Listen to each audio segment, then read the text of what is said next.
Bismillahirrahmanirrahim. Assalamualaikum warahmatullahi wabarakatuh. Bayangkan sebuah negeri yang besar, penuh dengan keramaian, dipuji karena demokrasinya, tetapi dalam diam menyimpan sebuah rahasia besar.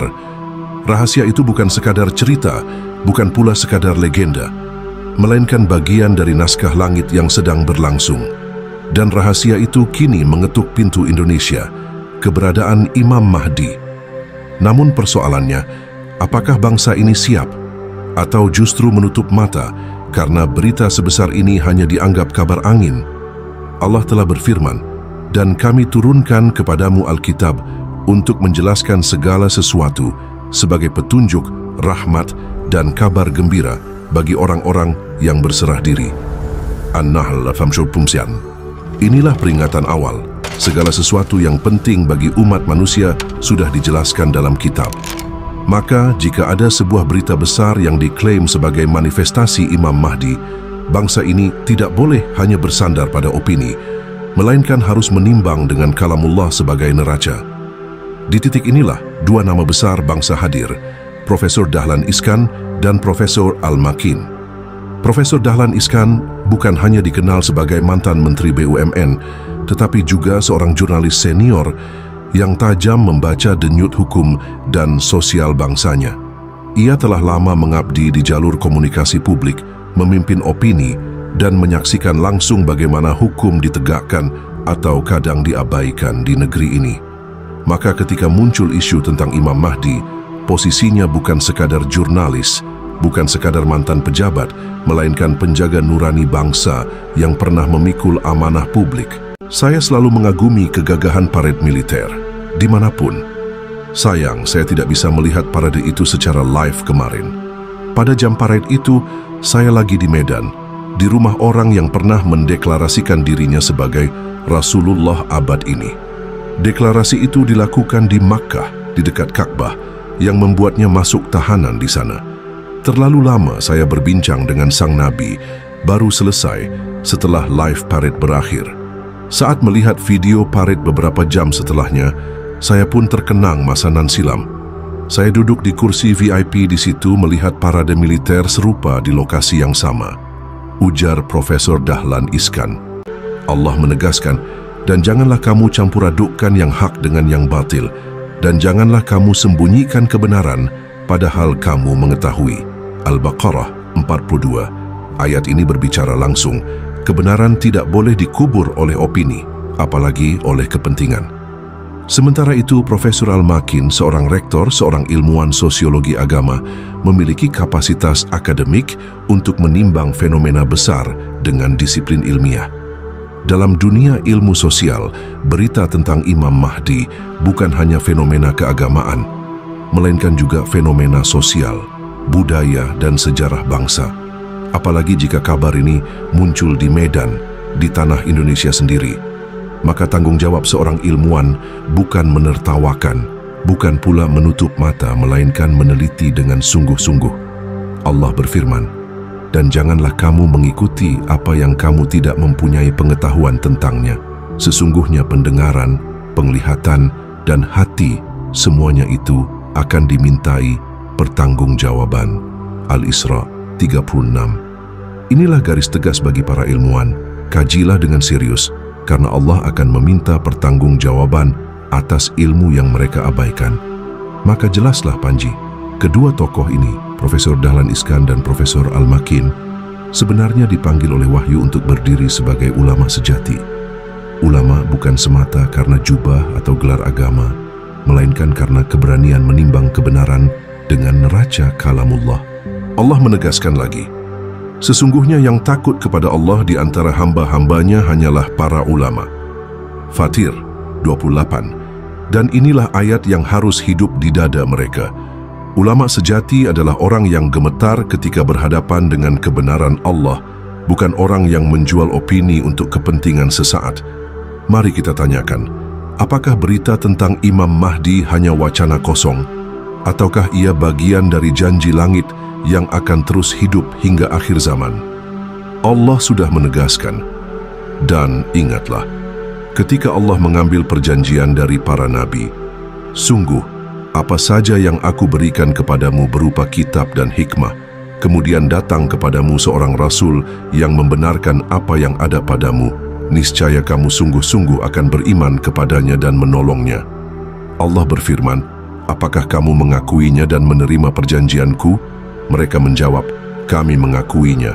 Allah berfirman, kalau begitu saksikanlah, dan aku menjadi saksi bersama kamu. Ali Imran 81. Inilah inti pewahyuan. Tidak ada berita besar dari langit yang sah, kecuali diikat oleh keberadaan Rasul. Dan Imam Mahdi hadir, bukan untuk membuat cerita baru, melainkan untuk menghidupkan janji lama yang telah Allah tetapkan.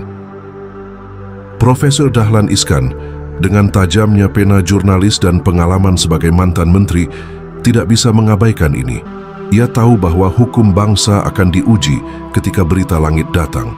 Apakah hukum itu berdiri untuk kebenaran atau justru runtuh oleh kepentingan? Allah menegur keras, dan barang siapa tidak memutuskan menurut apa yang diturunkan Allah, maka mereka itulah orang-orang kafir.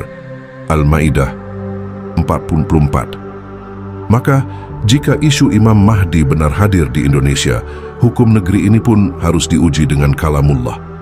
Sementara Profesor Al-Makin, dengan kapasitas sosiologi agama, tahu betul, isu Imam Mahdi bukan sekadar wacana mistis, melainkan realitas sosial yang harus diteliti dengan data, sejarah, dan ayat. Maka jika ia benar seorang ilmuwan Qur'ani, ia tidak akan lari dari tanggung jawab penelitian ini. Allah berfirman, maka tanyakanlah kepada orang-orang yang berilmu jika kamu tidak mengetahui. An-Nahl 43. Artinya, justru umat menunggu penjelasan ilmuwan sejati, dan penjelasan itu tidak boleh lahir dari prasangka, tetapi dari keberanian menimbang ayat. Lalu bagaimana bangsa ini jika tokoh-tokoh besar seperti mereka hanya diam? Allah mengingatkan, dan takutlah kamu akan fitnah yang tidak hanya menimpa orang-orang zalim di antara kamu saja. Ketahuilah bahwa Allah sangat keras hukumannya. Al-Anfal 25. Jika berita sebesar Imam Mahdi diabaikan, fitnahnya tidak hanya menimpa orang yang menolak, melainkan juga bangsa yang membiarkan. Maka inilah panggilannya. Profesor Dahlan Iskan dan Profesor Al-Makin harus berdiri sebagai ulama sejati bangsa.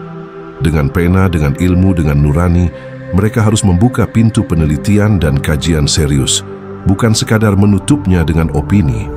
Karena Allah sudah menegaskan, dan katakanlah, kebenaran itu datangnya dari Tuhanmu, maka barang siapa yang ingin beriman, hendaklah ia beriman, dan barang siapa yang ingin kafir, biarlah ia kafir. Al-Kahfi 29. Kebenaran tetap kebenaran, tidak akan runtuh oleh opini. Namun manusia diuji, apakah mereka akan berdiri di sisinya, atau justru berpaling darinya.